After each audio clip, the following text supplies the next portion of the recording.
Apapun yang diberikan oleh Allah mereka nafkahkan, termasuk akalnya, pikirannya, jasadnya, ilmunya, bukan harta saja, untuk membantu orang lain.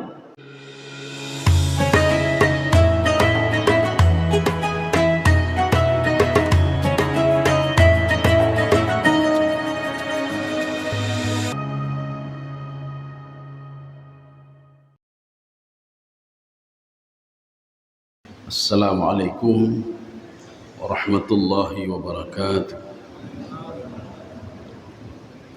Alhamdulillahi rabbil alamin. Wassalatu wassalamu ala asyrafil anbiya'i wal mursalin wa ala alihi wa ashabihi ajma'in. Raditu billahi rabba wa bil islami dina wa bi Muhammadin nabiyya wa rasulah. Rabbi syrah li sadri wa yassir li amri wahlul 'uqdatam min lisani yafqahu qawli. Allahumma ij'al jam'ana hadha jam'an marhuma wa tafarruqana min ba'dihi tafarruqan ma'suma. Kaum muslimin dan muslimat sidang jamaah subuh yang dirahmati Allah, kita memasuki hadis As-Sadis wa Thalathun 36.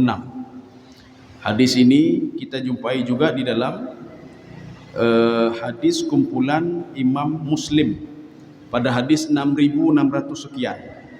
Tetapi hadis ini dimasukkan ke dalam Arba'in An-Nawawiyah, hadis 40, 3 hadis pilihan.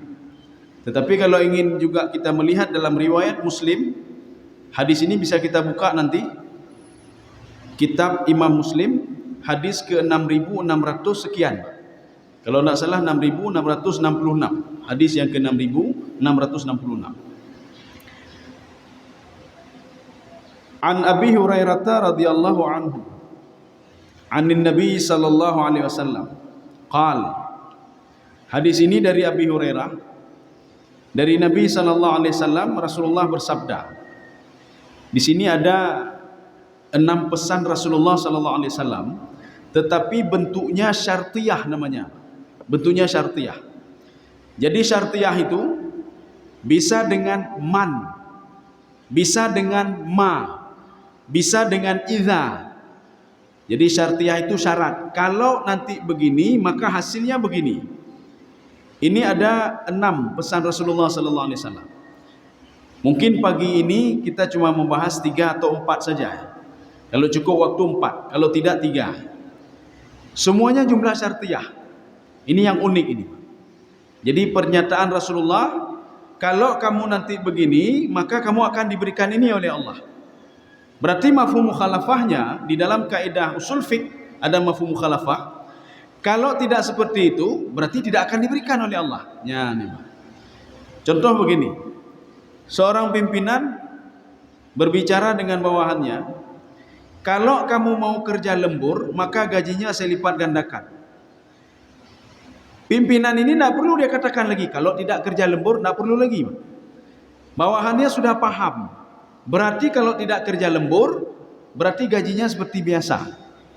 Ya, ini begitu juga menggunakan jumlah syartiyah. Jumlah syartiyah ini kita ketemukan di dalam bahasa Arab, kita ketemukan di dalam ilmu balaghah, kita ketemukan juga di dalam lafaz ayat-ayat Al-Quran, dan beberapa lafaz di dalam hadis-hadis Nabawi. Yang pertama, semua kan ada 6 ya. Man nafasa an mu'minin kurbatan. Barang siapa yang nafasa. Nafasa itu artinya berlomba-lomba. Tetapi maksud nafasa di sini menghilangkan satu kesulitan satu orang mukmin. Ya, nih, kesulitan satu orang mukmin. Nanti nafasa juga Allah gunakan pada ayat lain, falidzalika falyatanafasil mutanafisun. Berlomba-lombalah berbuat kebaikan. Kalau di sini barang siapa yang menghilangkan satu kesulitan.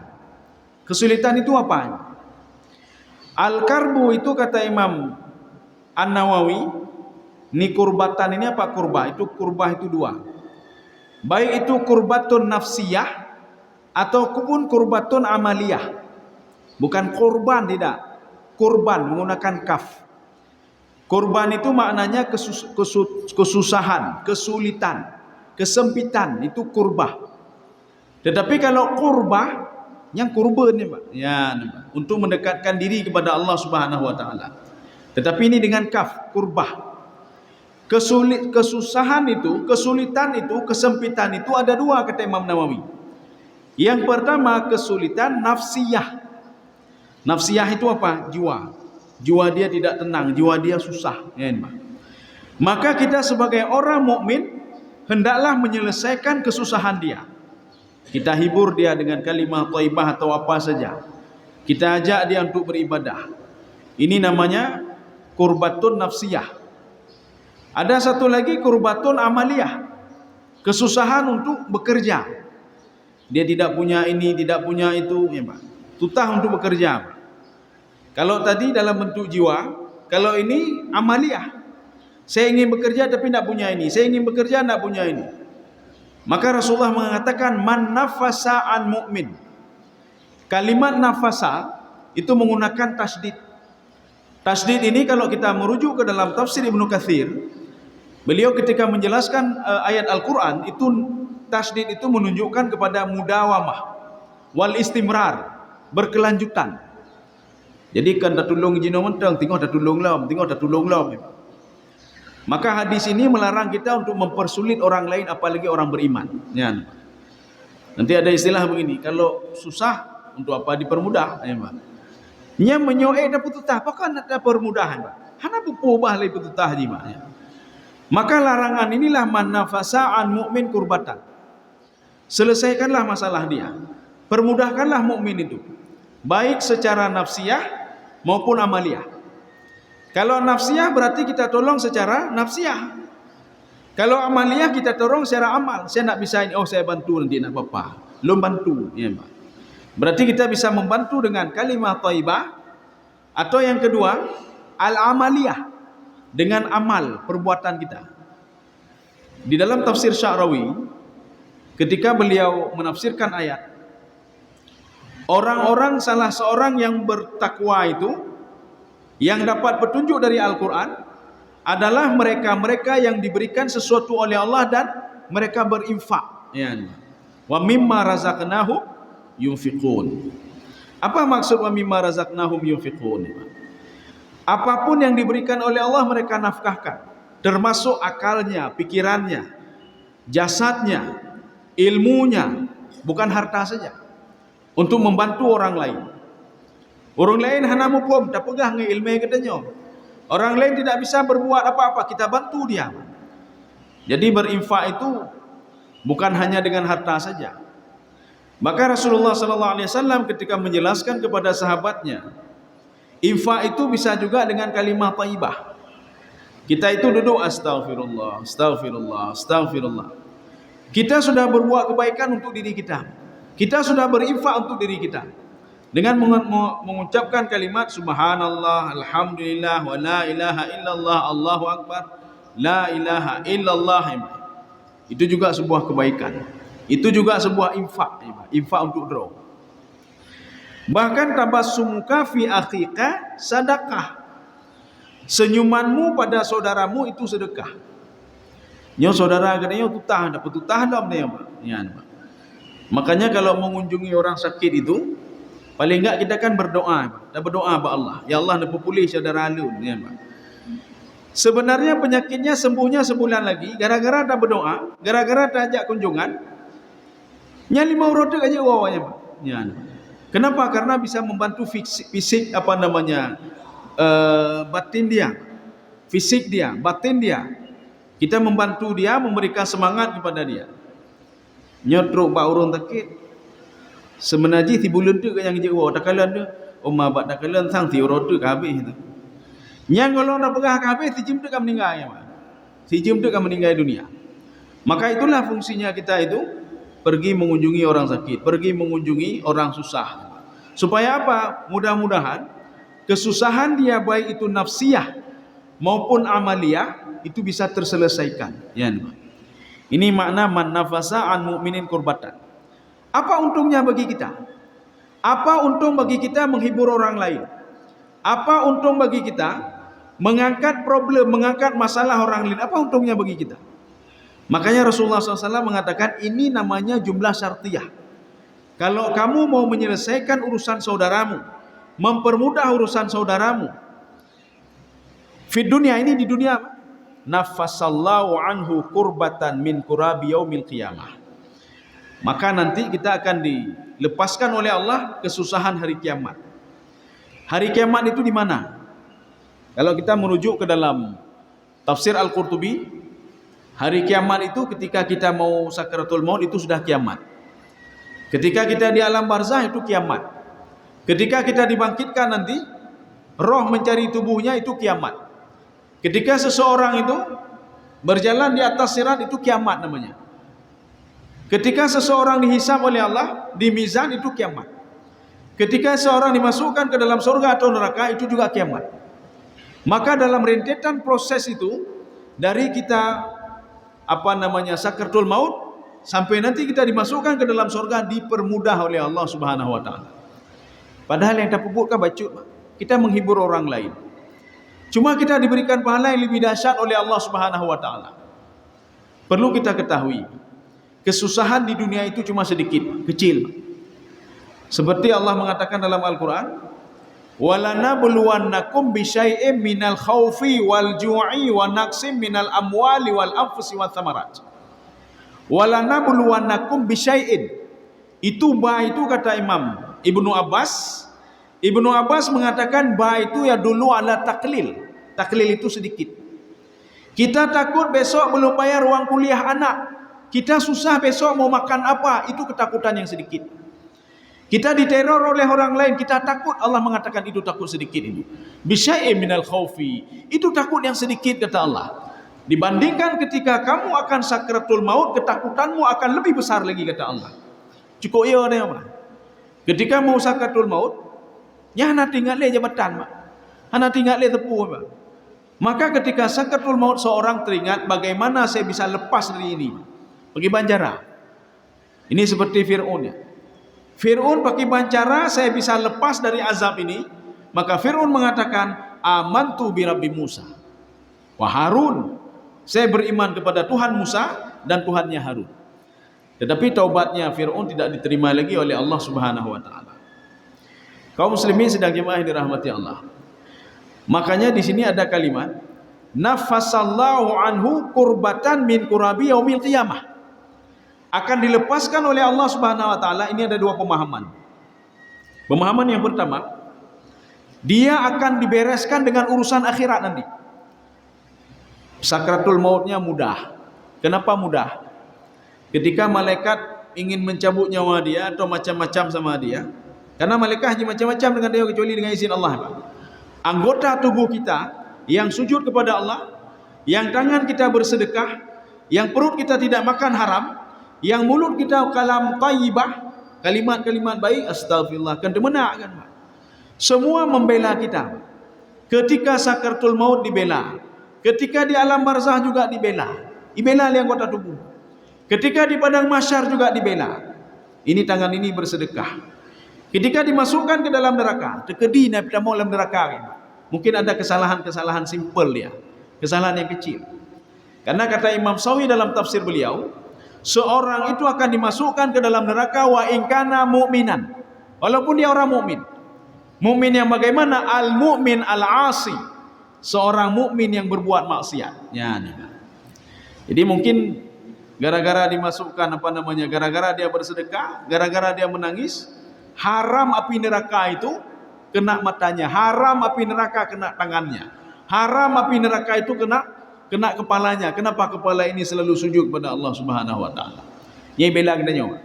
Ini pemahaman yang pertama. Pemahaman yang kedua, nafasallahu anhu kurbatan min kurabi yaumil qiyamah. Maksud kalimat ini akan diberikan balasan oleh Allah Subhanahu wa taala. Kita bersedekah diberikan balasan. Kita menyelesaikan masalah orang lain diberikan balasan oleh Allah. Balasannya di mana? Di akhirat nanti. Maka itulah perlu keimanan. Maka sebagian orang kenapa tidak yakin? Hana iman. Keputa tolong kapu untung katanya. Kita menolong si pulang tu apa? Ada untung untuk kita? Nyolong bantu masjid na untung. Nyolong infak kena na untung, nyoh na untung hana perlem, hana kupu. Ini saya bantu si na untung, nyoh na untung dari rumah peng. Dari rumah peng. Nyoh na serangan fajar, lehna jenuh lehan wa. Serangan fajar tu nyan. Nyau orang fikir pena untung mengilo, oh hana untung tarik ima. Oh na untung berarti hijau ima. Kaum muslimin sidang jamaah yang dirahmati Allah Subhanahu wa taala. Ini yang pertama. Bahkan dijelaskan di sini, ya ini ada penjelasan. Yang dimaksudkan dengan menyelesaikan masalah dia, contoh salah satunya kata Imam Nawawi.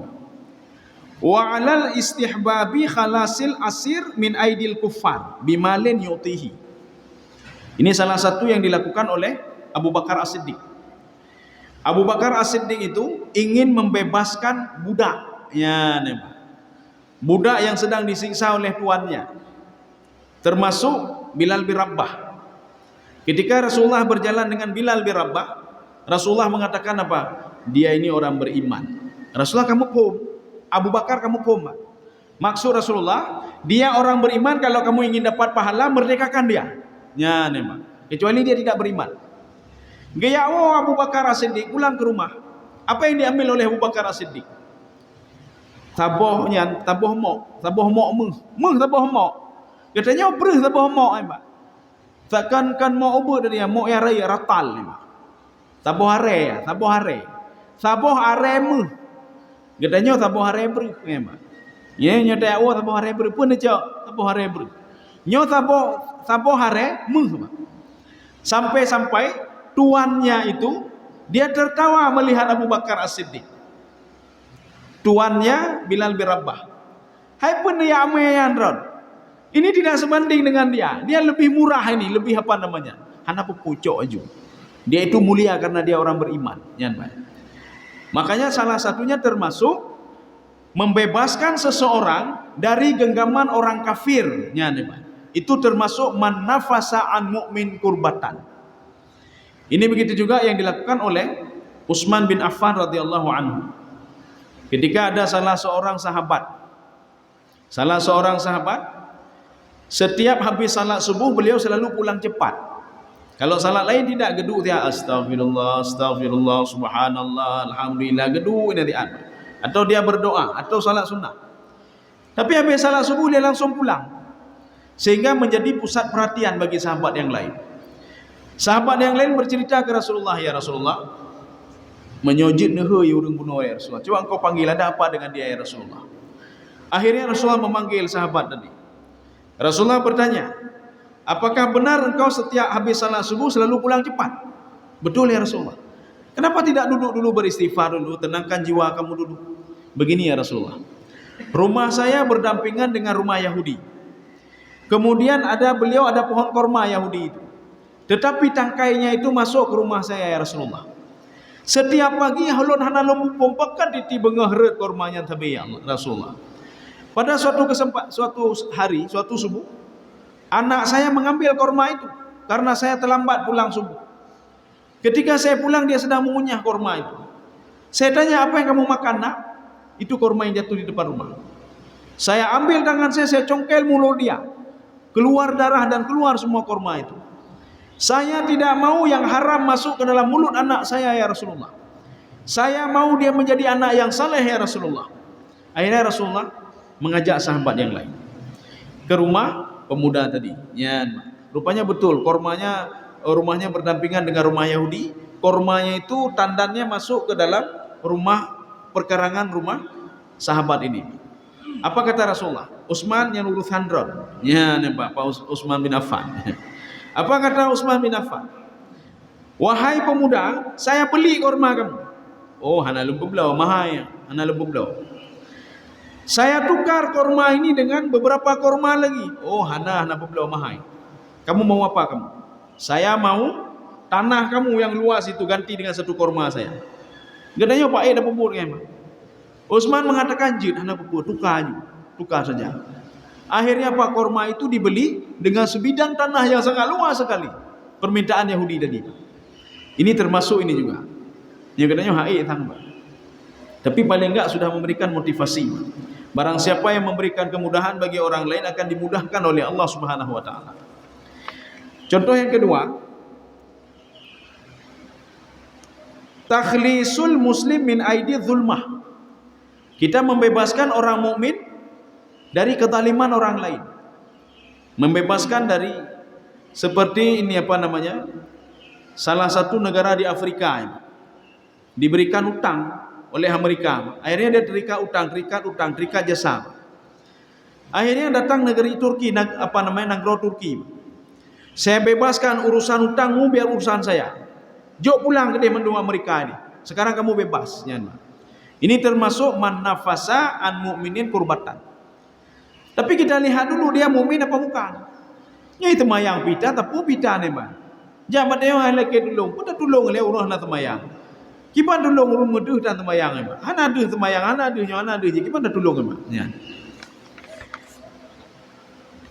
Kemudian yang ketiga, ini kita baca sesuai dengan Imam Nawawi ba. Wa khalasuhu minas sijni. Kita membebaskan seseorang dari penjara apabila memang dia tidak bersalah. Makanya Nabi Yusuf alaihissalam, Inna Yusufa alaihi salam, Nabi Yusuf ketika keluar dari penjara, apa kata Nabi Yusuf? Kataba ala babihi, di pintu penjara beliau nulis di pintu penjara. Apa beliau tulis? Hadza kubrul ahya. Ini kuburan orang masih hidup. Ya, memang. Artinya Nabi Yusuf kan dizalimi. Dan beliau memang meminta kepada Allah, ya Allah asijnu penjara itu lebih baik bagiku daripada aku buat seperti ini setiap hari. Saya nak mau ya Allah. Kemudian wasyama natul a'da. Ini kita ini di penjara itu seperti musuh memang. Ya. Yang ketiga watajribatul asdiqa. Ingin menguji teman. Apakah teman sejati atau tidak sejati, itulah di sini. Ya, ini kata Nabi Yusuf alaihissalam. 3 kalimat ini yang Nabi Yusuf tulis di pintu penjara itu. Kaum muslimin sedang jemaah yang dirahmati Allah. Sekarang masih yang pertama ini dulu, yang pertama. Ya, di sini Allah Subhanahu wa taala, Rasulullah sallallahu alaihi wasallam ketika mengatakan seseorang itu tatkala menyelesaikan satu masalah orang mukmin, maka dia akan diselesaikan oleh Allah Subhanahu wa taala masalah dia di akhirat. Ini kata Imam An-Nawawi, kana thawabuhu a'zam min amalihi. Ini menunjukkan pahala yang kita dapat itu lebih besar dibandingkan perbuatan yang kita lakukan. Kita cuma memberikan motivasi saja, Pak. Nyopeng tan teputan Pak.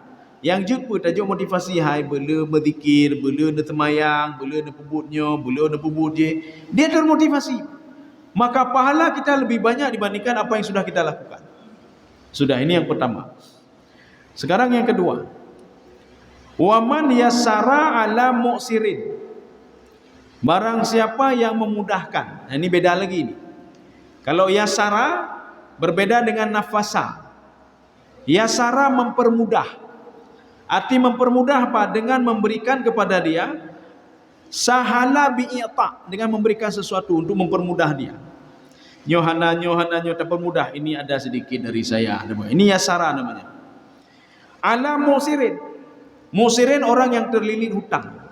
Nyona nak bacut baklun. Ya, nyona bacut baklun ni Pak. Nyona bacut baklun Pak. Orang yang seperti ini kata Rasulullah, maka musirin itu berbeda dengan yang di atas Pak. Kalau kurbah itu dia masih umum. Kalau ini musirin dia susah hidupnya. Ini bagaimana jadi bagaimana ya. Yassarallahu alaihi fid dunya wal akhirah. Ya, dua buah dapat ya Pak. Kalau kita itu, ini kita akan buktikan dengan hadis Rasulullah nanti Pak. Kita memudahkan orang yang terlilit hutang, atau orang yang terlilit ekonomi, atau orang yang susah, nyona pembak lu becut, nyona atau benda kita berikan kepada dia, Allah akan mempermudahkan kita dua, ya, di dunia dan di akhirat. Inilah yang Rasulullah katakan. Kalau kamu susah, kata Rasulullah, bersedekahlah kamu. Ada apa makna bersedekahlah kamu? Dengan kita bersedekah, filosofinya apa? Maknanya apa di situ? Menyosedekahkah ke kurumpeng? Kita ada duit di tangan kita 1 juta. Kita bantu orang lain 100 ribu. Nyona baklon 30 ribu. Secara logika duit kita berkurang 100 ribu. Tetapi Rasulullah mengatakan, barang siapa yang menolong orang lain, maka akan dipermudah hidupnya dunia akhirat. Menolong bagaimana? Menolong membantu dia tadi. Maka Rasulullah juga mengatakan, barang siapa yang susah, bersedekahlah kamu. Ki pancara katutah yang bersedekah loh, Mbak. Ya. Sudah susah bersedekah lagi. Rupanya dengan kita bersedekah, mungkin ada 1-2 orang menyokam menjepit hat, kita memberikan sesuatu, ibu berdoa kepada Allah. Ya Allah, terima kasih ya Allah. Walaupun kita berikan cuma berapa 100 ribu rupiah, dia berdoa kepada Allah. Mungkin dengan doanya itu urusan kita juga beres. Ya, urusan kita juga beres. Makanya kenapa bersedekah itu disuruh pagi-pagi. Ya, bengah-bengah. Karena seseorang itu sangat butuh sekali. Kalau nggak percaya coba nanti datang ke lampu merah ya, Pak. Jabat lampu merah. Ya. Lo yakin bengah-bengah ya naik baju hubu lah awaknya, Pak. Yang mekat koran ya, Pak. Naik baju hubu. Pak. Coba beli nasi yang 5.000 satu. Kemudian beli air mineral ini. Seribe 2 boh cuma. Dalam plastik dah ikat. Modal kita 6.000 rupiah cuma. Pak. Ketika sampai ke sana kita kasih Pak. Dah jauh Pak. Nyang ke berdoa ke dia. 5 menit berdoa. Maka 30 menit alhamdulillah ya Allah ke jauh berjerahnya berjerah. Padahal 6.000 modal kita tadi. Pak. Kita berikan di pagi-pagi hari. Pak. Tapi coba berikan pada jam 10. Belikan jam 11. Kita datang ke orang yang sama, Pak, nyona bulam lagi bunuh, Pak. Ideh ni budu, ya, Pak. Katro lu. Lang kotak ini budu, Pak, untuk lunjuk ke ngon, Pak. Artinya tidak ada nilai lagi sama dia. Makanya nilai sedekah itu di pagi hari. Ini alasan pertama. Alasan yang kedua, karena ada 2 malaikat setiap pagi itu turun. Satu malaikat berdoa kepada Allah. Allahumma a'ti mumsikan talafan. Ya Allah, berikanlah orang yang kerik di pagi hari ini kehancuran hartanya. Diaminkan oleh malaikat. Amin. Allahumma a'ti mumfikan khalafan. Ya Allah, berikanlah orang yang bersedekah itu ganti daripada hartanya ya Allah. Gepaminlah oleh malaikat. Amin. Ya. Kaum muslimin sedang jemaah yang dirahmati Allah. Ini juga terkait dengan yang sebelumnya nomor 1, ini nomor 2. Ada tasdid juga. Ada tasdid. Ini sama seperti fasanu yasiruhu lil yusra. Ya, nih Pak. Seperti di dalam ayat fa amma man a'ta wattaqa wasaddaqa bil husna fasanu yasiruhu lil yusra. Orang yang bersedekah, ya nih Pak. Maka dia akan dipermudah urusannya. Fasanu yasiruhu lil yusra. Tapi nanti dalam tanda kutip. Baik dan sedekah. Kalau sedekah kita ria, sedekah kita gara-gara apa ujub, takabur dan lain sebagainya, nyan hanai buhyu oleh Allah. Yang dah pegah dia, nyan menyohana lon bantu, hana lagi anak yatim ya, hana tikula aja. Nyan mesti menyohana lon bantu, hana lagi nyan mesti. Nyan menyohana lon koordinir, hana lagi nyawa yang bayar. Itu kalau sudah saya, hana jauh beda dengan Fir'aun ya, Pak. Fir'aun apa kata Fir'aun? Ana rabbukumul a'la. Saya Tuhan paling tinggi. Ya, namanya. Saya juga kata dia. Apa kata Numrud? Ana uhyi wa umit. Saya menghidupkan dan mematikan. Ya. Apa kata iblis? Ana khairum minhu khalaqtani min narin wa khalaqtahu min tin. Saya lebih baik dibandingkan dia. Nyan menyokatnya truk, soso oleh truk, kui pegang. Nyan menyokon lon bangun, nyan Pak. Waktu tak kala enggak nyampe tak tahu apa Pak. Tak kala je, oh mai iblis ke Pak. Iblis. Atau tak kala oh ma Firaun ke Pak. Firaun, katro Firaun. Atau tak pakai hanya umat Numrud ke. Kita jangan berkecil hati Pak. Karena sebagian orang kalau datang orang seperti itu nyan lon. Oh ma lon hana lebung tepu. Nyan lon pegat. Menyokon lon anak yatim hana lagi nyan. Tak kala benda oh katro lon Firaun selanjutnya ke. Oh ma katro le iblis ke. Oma katro lah Numrud lego. Ya, hana pun dah bangga urang lagi kan. Tidak jauh beda dia dengan itu. Ya. Kaum muslimin sedang jemaah dirahmati Allah. Jadi bagaimana juga kita? Allah menggambarkan dalam Al-Qur'an wa ibadur rahmanil ladzina yamshuna 'alal ardi hauna wa idza khatabahumul jahiluna qalu salama. Bagaimana ibadur rahman itu? Dia tawadhu. Nyo dro begat hananya bajunya nan bentuk. Nyan. Oh dro ni hau hana ya, Pak. Ini tawadhu namanya.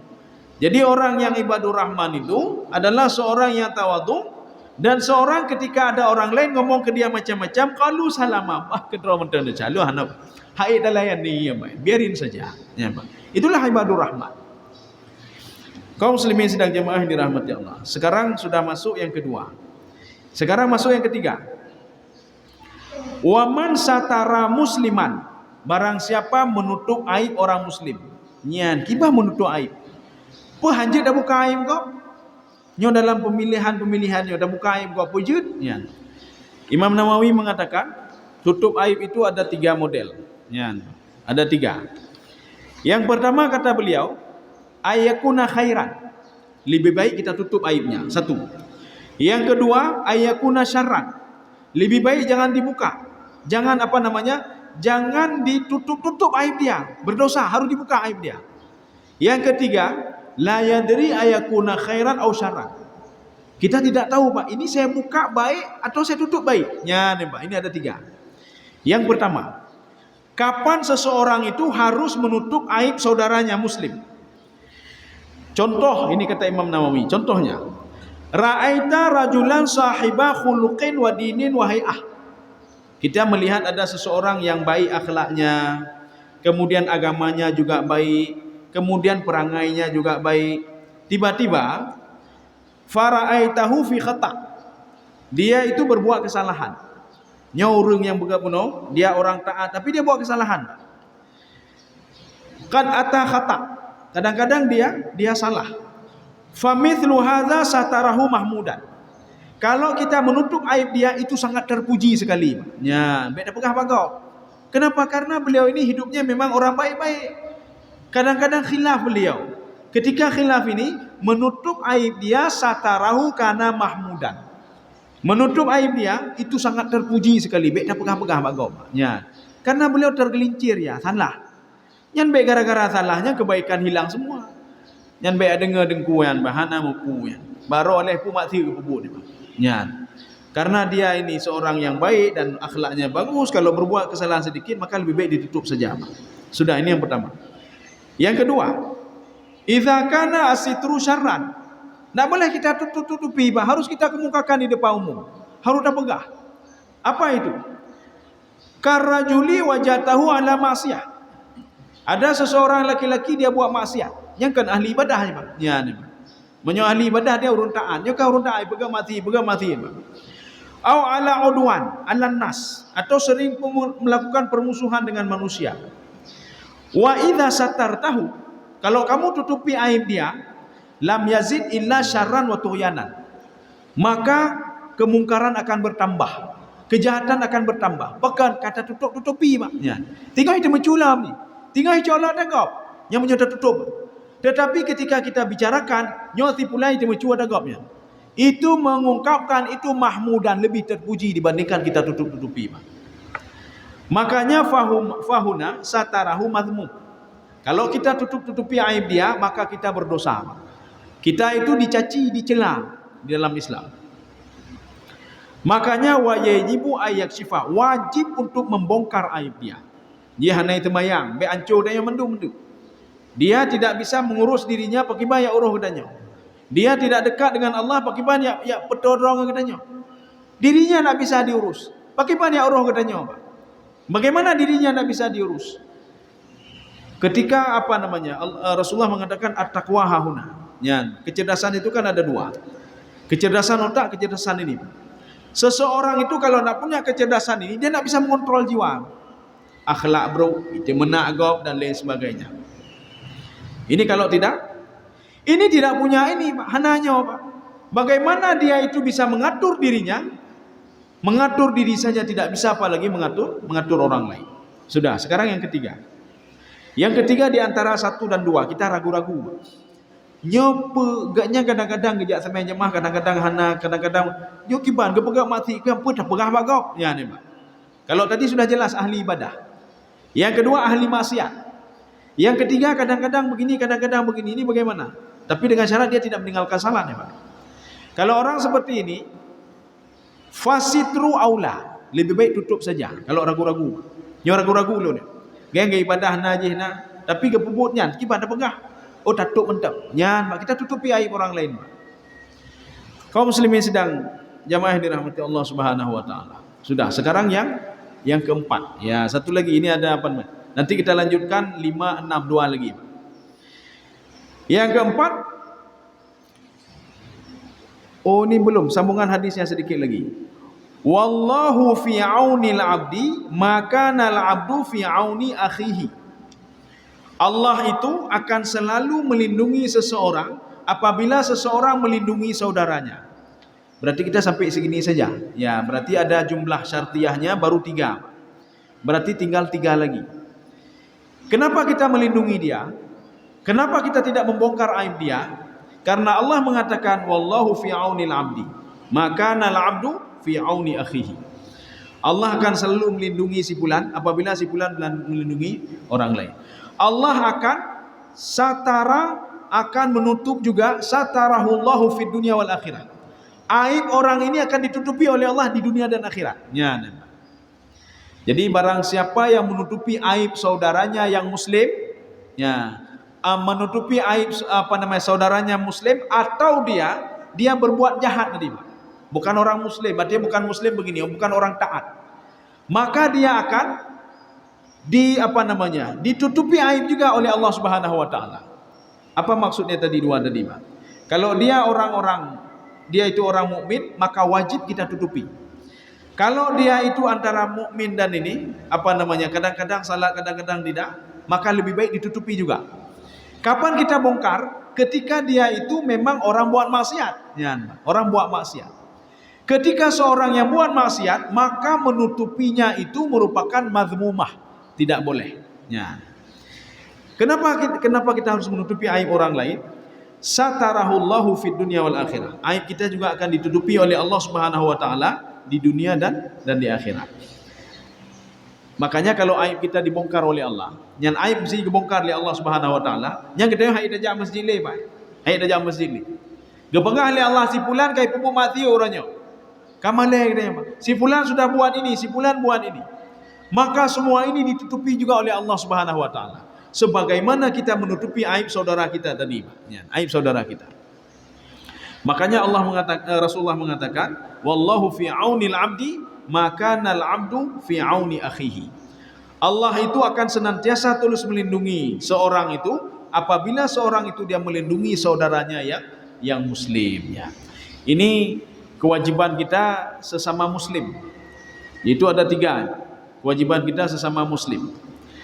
Maaf kalau tadi saya mengatakan bukan muslim, jadi hanya temu bukan muslim itu tidak masuk. Ya, ini muslim semua, muslim yang mukmin, apalagi yang mukmin. Saya katakan muslim sebab muslim itu al-khudu' wal inqiyad. Dia itu patuh dan taat pada perintah Allah. Maka kewajiban kita ini ada 3. Yang pertama, nafasa an mukmin. Kita itu memberikan solusi kepada orang mukmin, apa saja, baik itu solusi nafsiyah maupun solusi amaliyah, baik itu pikiran maupun perbuatan. 1. Yang kedua, man yassara an mu'sirin, memberikan kemudahan bagi orang mukmin, dalam catatan orang mukmin atau muslim, dan bukan orang yang tidak salat. Orang yang tidak salat, orang yang berbuat maksiatnya dapat bantu, Mbak. Kecuali kita membantu dia dalam porsi yang berbeda. Bagaimana porsi berbeda? Kita mengajak amar ma'ruf nahi mungkar kepada dia. Kita menyuruh kebaikan. Kita menyuruh dia untuk salat walaupun dia tidak salat. Kita mengajarkan dia ini tidak baik, itu wajib, kewajiban kita. Tetapi ini hak kewajiban kita dan hak dia. Ya, Pak. Hak kewajiban kita dan hak dia. Dan yang ketiga, kewajiban kita antara sesama mukmin, kita tutupi aib dia. Tetapi dalam tanda kutipnya, Pak. Apabila dia itu memang terus berbuat kebaikan-kebaikan, maka jangan pernah dibongkar aib dia. Kalau dia di antara kadang-kadang buat kebaikan, kadang-kadang temayang mendung tapi antara 2 ini, Pak, maka lebih baik ditutupi, kata Imam Nawawi. Tetapi kapan boleh dibongkar? Kecuali ketika dia itu memang ahlul maksiat. Kalau tidak kita bongkar, maka tidak akan menjadi pelajaran bagi yang lain. Maka akan terus mencuri. Ya. Kaum muslimin sedang jamaah dirahmati Allah, saya rasa cukup sekian. InsyaAllah pertemuan selanjutnya kita lanjut yang keempat, 5 dan 6. Ya. Ini semuanya jumlah syartiyah. Kalau begini maka begini. Berarti kebalikannya kita pahami sendirilah. Berarti kalau tidak begini maka tidak akan dilakukan oleh Allah Subhanahu wa taala. Mudah-mudahan ada manfaatnya bagi saya sendiri dan jemaah sekalian. Subhanakallah bihamdika asyhadu an la ilaha illa anta astaghfiruka wa atubu ilaik. Assalamualaikum warahmatullahi wabarakatuh.